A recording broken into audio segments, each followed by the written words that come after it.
Mary Seacole. Mary was born Mary Grant in 1805. Her mother was a Jamaican hotel owner and her father was a Scottish Army officer. Mary, though mixed race, was born a free person during this time of black slavery. She was raised living in the Blundell Hotel her mother owned. Many guests there were often sick or injured, and Mary's mother taught her about traditional Jamaican treatment and remedies to help treat and care for them. At age 16, Mary was invited to London in 1821. While there, she saw an opportunity to trade Jamaican items to people in Britain, and thus began her success as a merchant. In 1825, she returned home to work alongside her mother in the hotel. Despite the prevalence of slavery and the fact that mixed-race marriages were not commonplace at the time, Mary married Edwin Seacole, a white man, in 1838. In 1843, the hotel burned down, and later that same year, Edwin and then Mary's mother both died. Mary rebuilt the Blundell Hotel in 1850 and in 1851 left it in the care of a relative to travel to Panama, where her brother had a hotel. Here she opened a dining hall and store. Disease, and in particular cholera, was rife during the time, and Mary would care for everyone who came to her. She would use the money from sales and from those who could afford to pay to cover those who couldn't pay at all. In 1853, Mary heard there was a call for nurses for British soldiers in the Crimean War.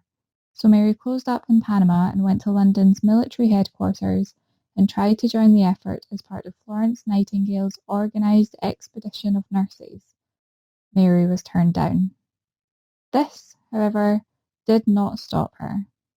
Together with Thomas Day, a relative of her late husband, Mary travelled to the Crimea. When there, Mary and Thomas built the British Hotel for the soldiers just beyond military lines. Business at the hotel subsidised her care for the sick and wounded soldiers.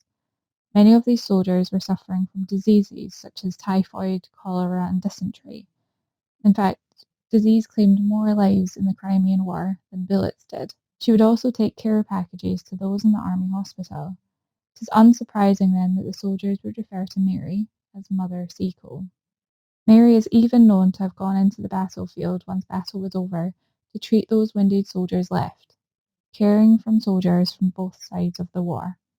September 8, 1855, Mary had been told it was the final push in the war effort, so she managed to join the army doctors treating the wounded. Battles quieted down after this, and Mary returned to being a merchant at the British Hotel. The following year, troops began to return home, the war having ended. Mary and Thomas returned to London and were forced to declare bankruptcy. November 1856, that same year, word got out of this bankruptcy, and letters came pouring into newspapers from soldiers telling of how Mary had helped and cared for them. Sir William H. Russell, the Times war correspondent, wrote, "I trust that England will not forget one who nursed her sick, who sought out her wounded to aid and succour them, and who performed the last offices for some of her illustrious dead."